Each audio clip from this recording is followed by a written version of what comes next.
dropping support for hardware, new AirTags, and Apple Cash. This is MacVoices. MacVoices is supported by Squarespace. Get online, build your site, promote your brand, and get paid all in one place at squarespace.com/MacVoices. Use the offer code MacVoices for 10% off your first website or domain purchase. Welcome to MacVoices. This is the talk of the Apple community, and I'm Chuck Joyner. This is MacVoices Live. It's Tuesday night, 8 p.m. Eastern at youtube.com/MacVoicesTV. You could be here too, and you would have gotten to see what happened pre-show. I can only apologize now for what may happen during the show with this crew because they're already out of control. I think they're snowblind or something. I don't know what happened. I started out this week with what I thought was going to be a really slow news week with not a lot to talk about, and then all of a sudden everything blew up. So we have a lot to get through. I don't think we're going to get through all of it. So we're going to try to cherry pick the specific things and give credit to the people who submitted them and see what everybody thinks about them. But first, let's see what you think about who showed up for this this circus.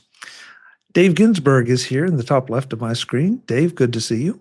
Good to see you as well, Chuck. Glad to be here, and I'm glad we survived some of the snow. I didn't get as much as you did, but the cold was what was killing me. So, but I'm glad to be here in my warm studio and hanging out with you guys. Yeah, I think the cold is probably being suffered by just about everybody. Yeah. Well, everybody here. Well, no, all but one or two maybe. Yeah. So. Brian Flanigan-Arthurs is one of those. Maybe, I don't know. Oh, three. Brian, is it cold where you are? Yeah. Is it? Well, let's see what the temperature here. We're looking at a chilly 64 right now. Gee, I don't know how to stand it. Feel so bad for you there, Brian. Well, I'm glad to see everyone back and safe. Yeah. Well, I'm glad you're here too, even if you are warm. I know Marty Jencius is not warm because it's just not possible in his part of the country. Marty, good to have you. Yeah, it was a rough weekend. I spent 4 days in the house, and there was about a day's worth where I just kind of was depressed and petered around, and then figured I'd better get down to it because that meth is not going to smoke itself.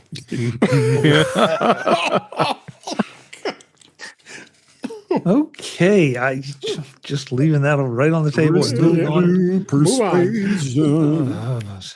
Jim Ray is here. Jim, it's good to see you, and I have a question for you.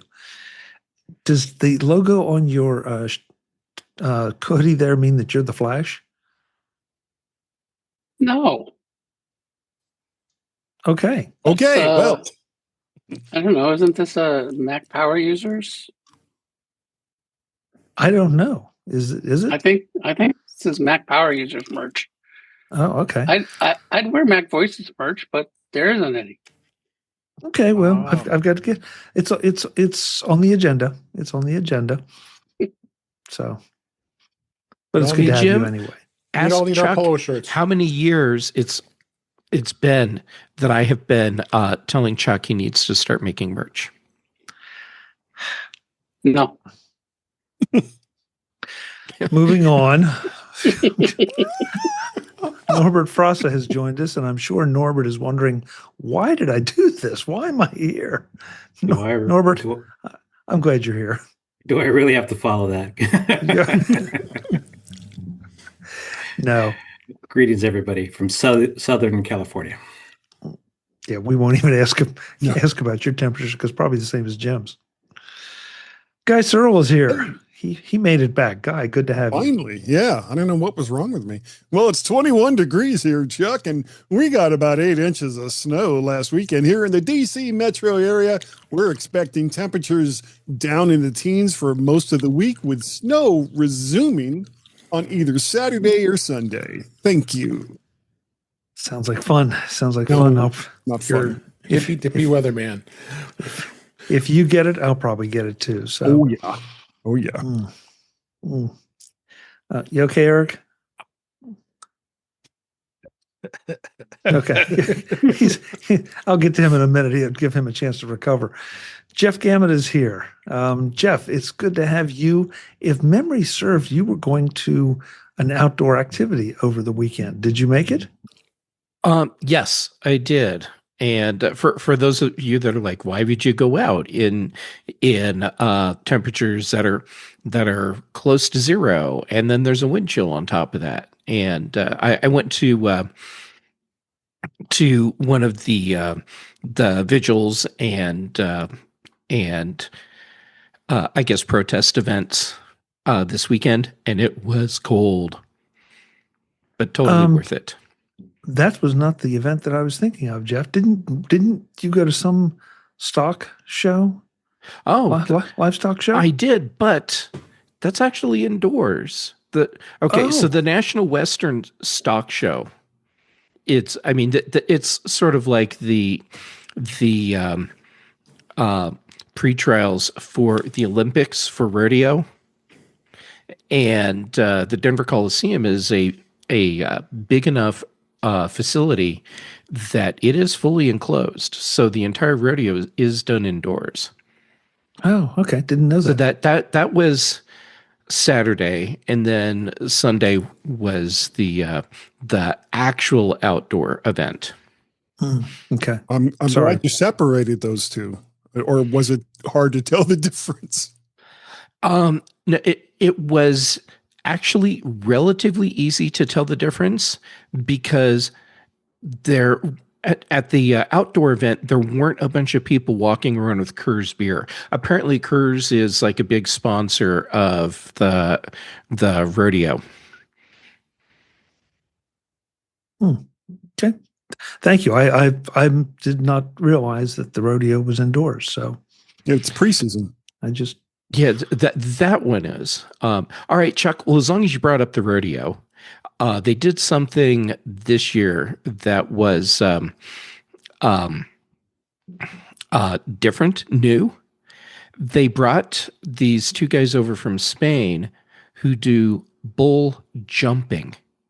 Now, Guy, I know your mind is already racing, and I love you for it. But it's literally what it sounds like.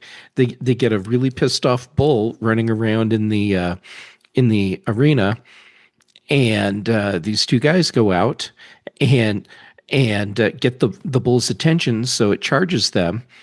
And right before the bull hits them, they jump in the air and flip over the bull. How much does it charge them? Clearly not enough, because they both walked away with their pants intact. I'm sorry. I'm just trying to figure out how you train for something like that. It's very carefully. Yes. or not. I don't know. Yeah. I don't know. I don't know how you would train for that either. Maybe you start like with puppy dogs. 10 went in, and work your way up to goats. Yeah. That's it's a lot of box hops at CrossFit. Right? Eric Bolden, I haven't even had a chance to welcome you because they just took it and ran with it. So it's good to have you. You've recovered from a certain joke a little bit earlier. But which of your little furry feather friends have you brought with you this time? Tonight, I have a yellow rumped warbler. Rumped?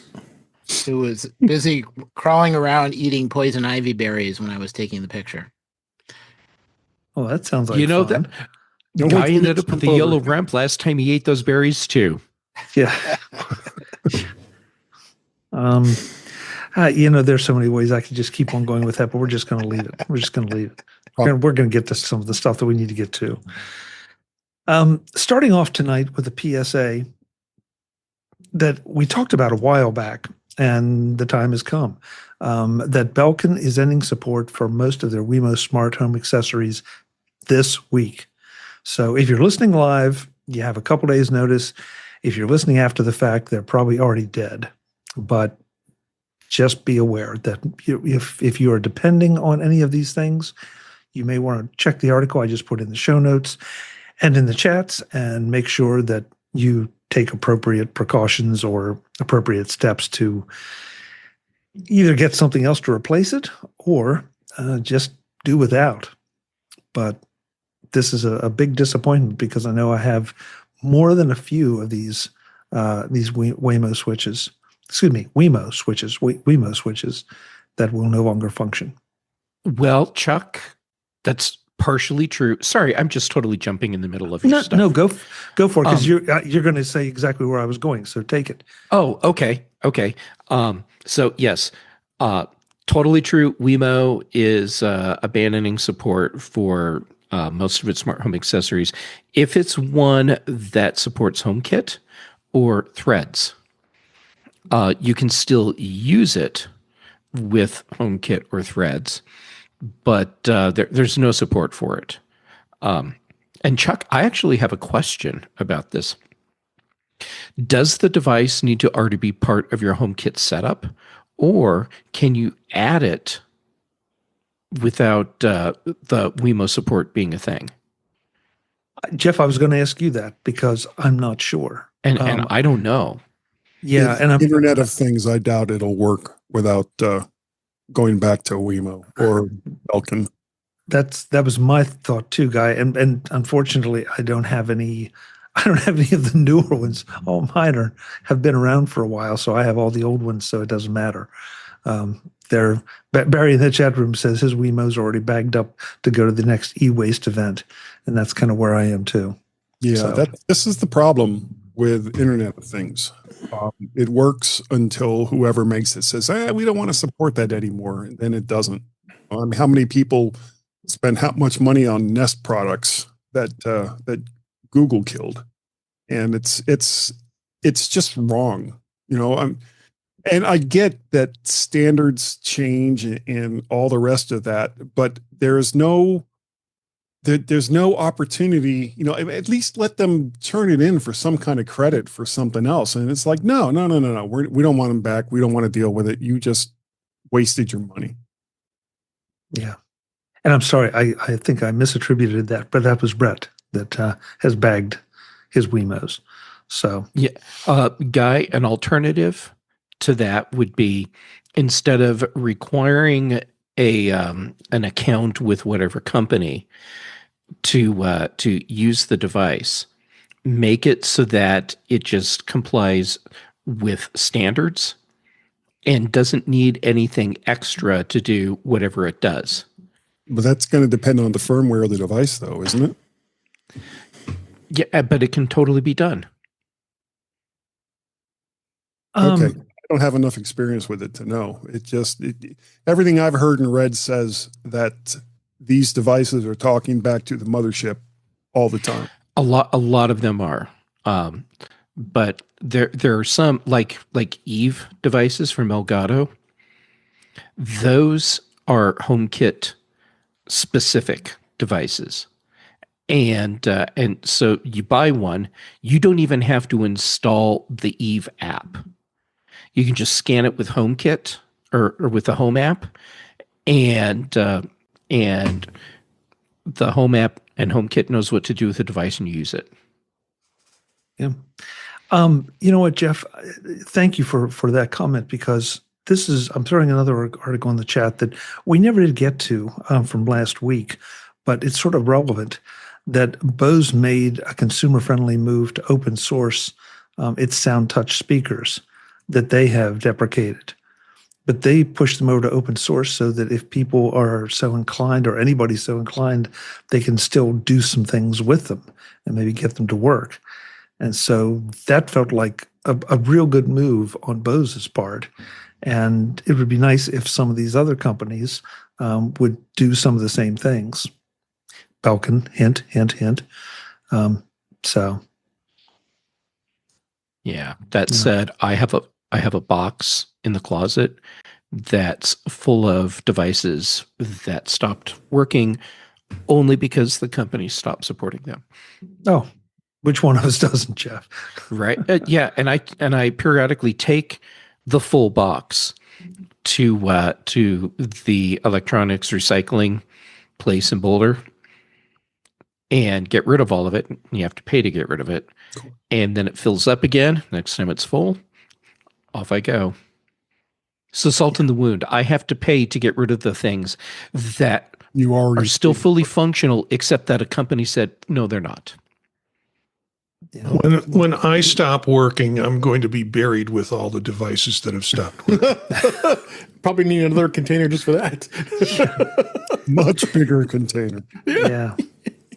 Brett threw in the chat room, he got an email from IFT, if this then that, saying they're sunsetting their Wemo integration too. So Well, that makes sense because that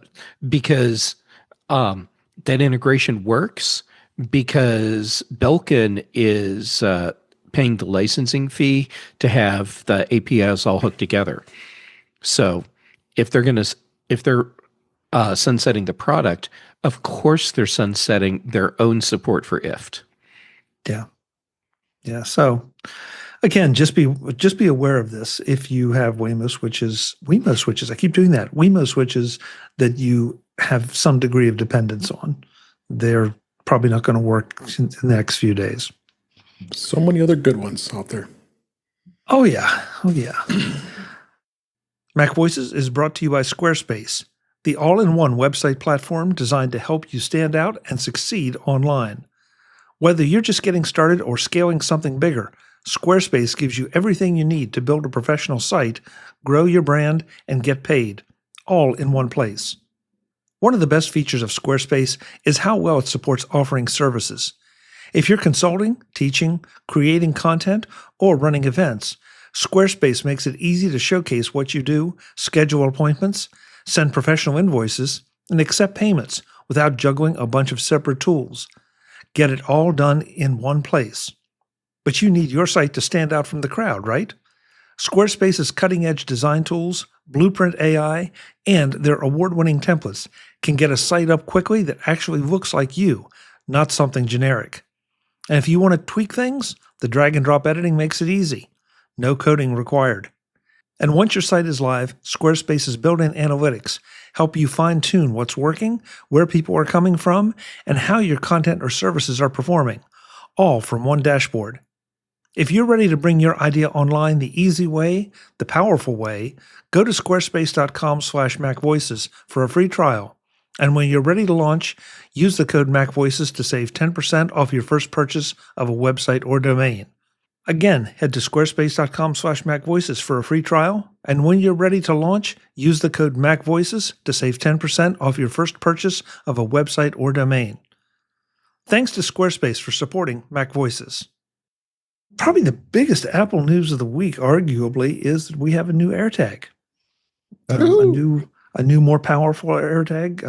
It's louder. It has better, longer range. It's coming in at the same price as the old one on a retail basis. Of course, all the original AirTags have been heavily discounted now for a while and appear to continue to be heavily discounted. But, I was happy to see this, especially on the volume part, because that was one of the things that I think was one of the weakest parts of the AirTag. And it's still massively useful, but it was a weak spot. David? Well, yeah, I mean, the big thing was the N2 chip's in here now, which is great. Still is using that same CR2032 chip, battery, I should say. It's still a pain in the butt to get that stupid thing apart when you got to replace the battery. I think Marty and I were talking about that the other night and saying, I wish they would have changed the design of this. I don't understand why. There's so many others out there that have much easier ways of getting them open. But I welcome the fact that it's going to have much stronger signal with that chip, as well as the louder sound, because that's pretty important. But 50% louder, I think it's going to be piercing, I bet, as far as the sound goes. But and you had to upgrade to 26.2.1 before you order them, which of course I did. And they that's the only one thing you have to have, both your watch and your basically everything. Well, the iPad doesn't matter, but watch and iPhone has to be updated so you can use these new ones. Brian? Yeah, Dave had mentioned the battery, and that was the one thing I was looking at in the article when I was looking through, and that's a nice update. That's a nice update.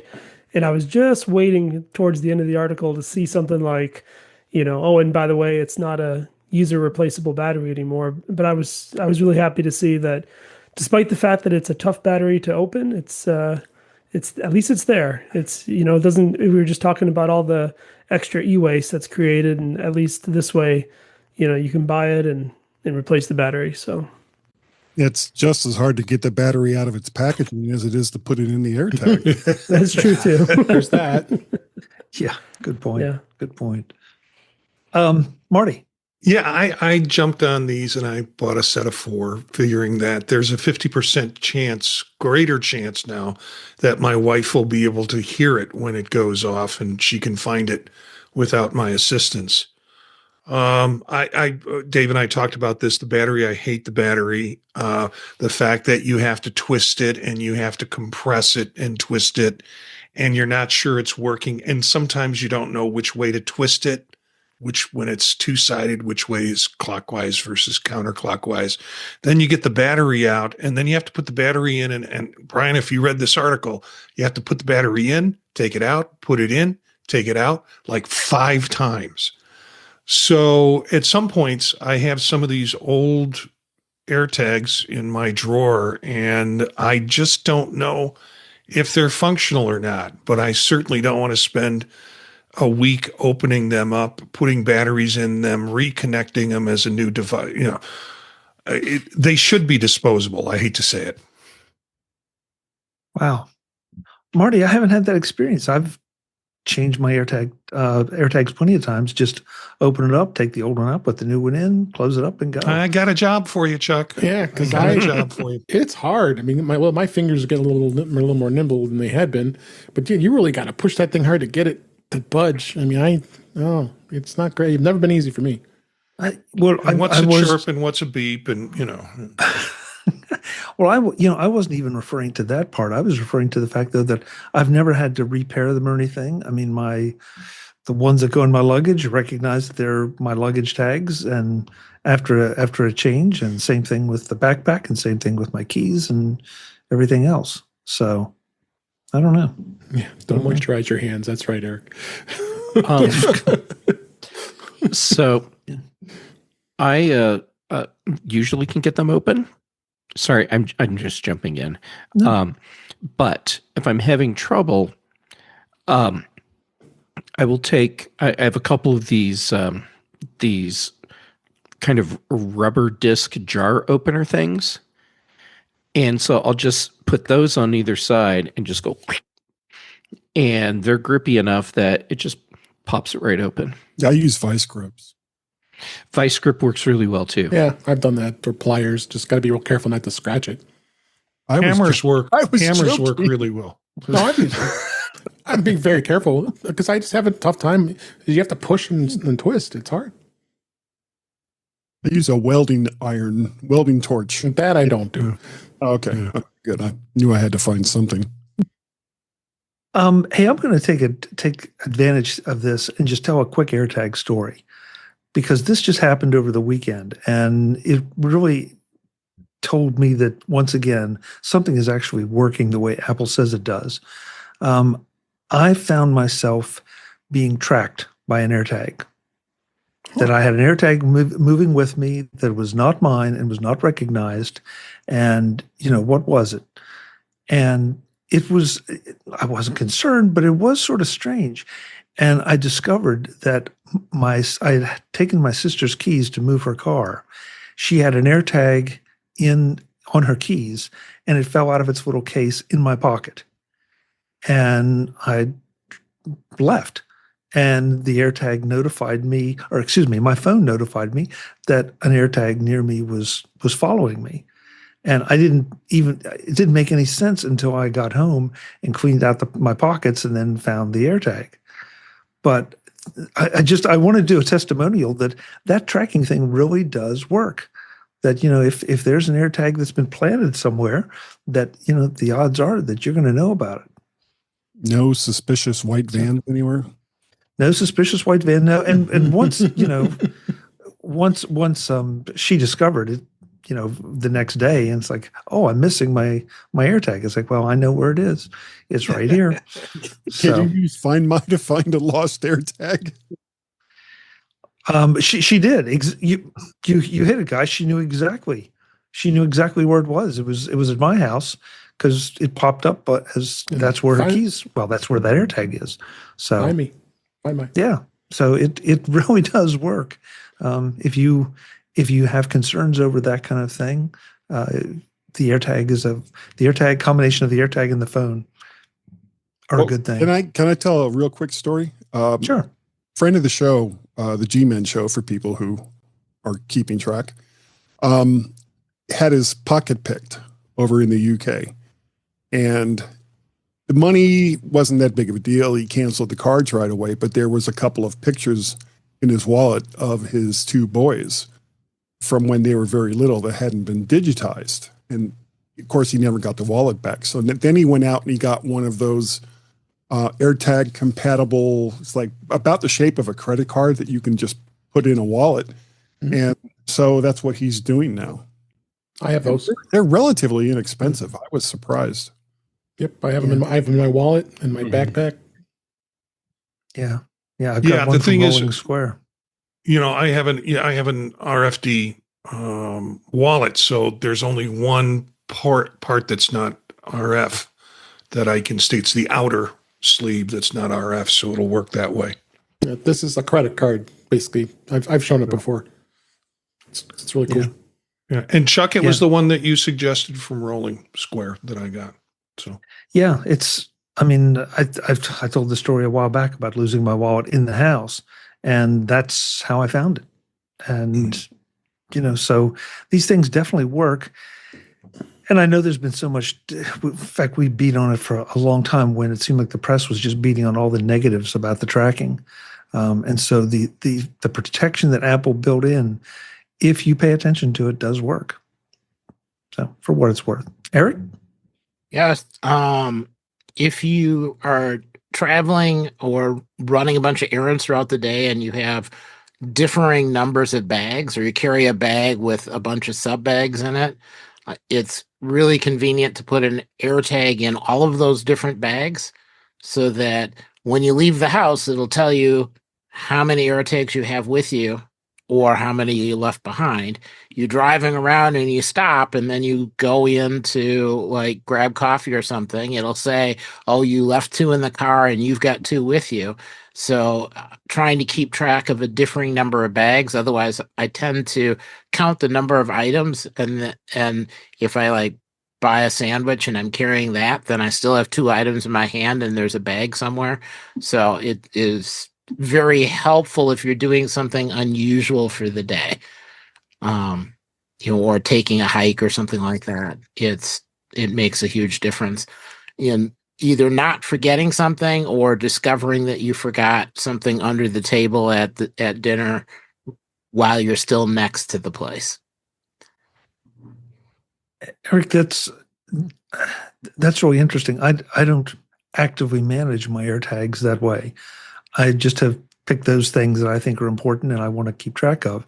But it sounds like if you're going out somewhere, especially with a bunch of equipment, that you specifically put AirTags in specific things to make sure that, like you say, you don't lose them, or how many you have, or that you might have left something.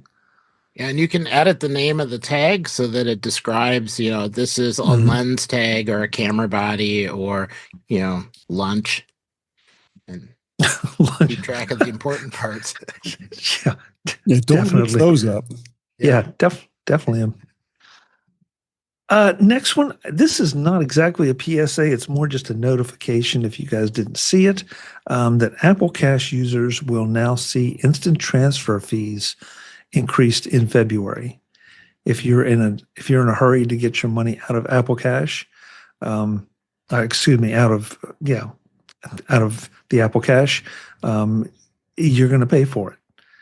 If you don't mind using the regular transfer, that's still free. But this seems to.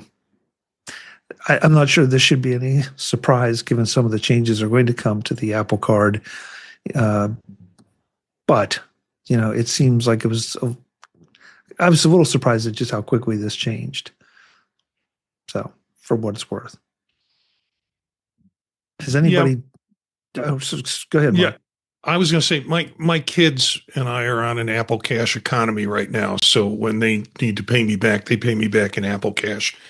And, in most cases, I wind up reusing it for something else. Some cases I do transfer it to the bank, but my bank account is on the Apple Bank account is don't touch it. The only time I need to touch it is when I know a big purchase is coming up, a new piece of Apple equipment or something like that. That's when I'll do the transfer, and I know that a couple of days ahead. So that's just how I manage that. Yeah, Barry in the chat room says he got the email. His dad got confused and thought Apple was going to start charging transaction fees for sending Apple Cash to someone. That is not the way I understood it. I understood it was just a matter of you trying to get the Apple Cash out of your account into another account. You're correct, Chuck. Yes. Yeah. Okay. And Brian in our chat room said 1 to 3 day wait is still free. Again, that's the way I understood it. Yeah. So just don't get taken by some of those fees. But I just wonder if this is a sign of things to come. And it is something different than the actual Apple Card sponsored by Goldman Sachs, or right now backed by Goldman Sachs, soon to be JP Morgan Chase. This is Apple Cash in the United States, and any iPhone user has Apple Cash. For the card, you actually have to apply for the card, so they're two separate things.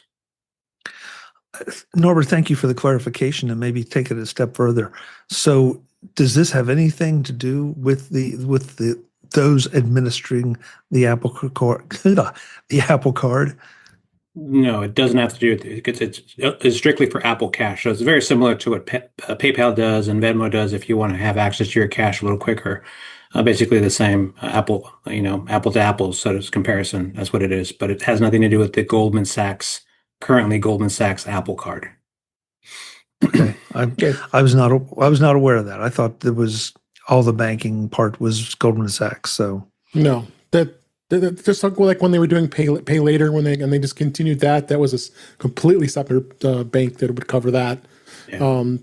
These are like Norbert said, Venmo, PayPal, all those cash type apps do it separately because it's probably a bit more expensive for a credit card type bank to be doing that versus these guys. Yeah. So there you go. If you see charges and you try to get your money fast, you'll know what happened.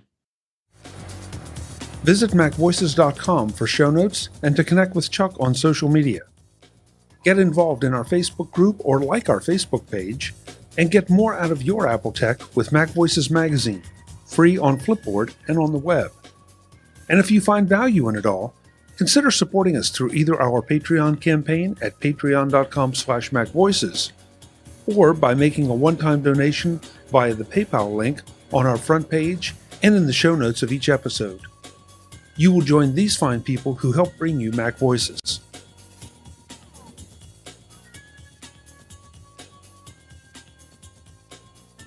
Advertising handled by Backbeat Media at backbeatmedia.com. Bandwidth provided by CashFly at cashfly.com.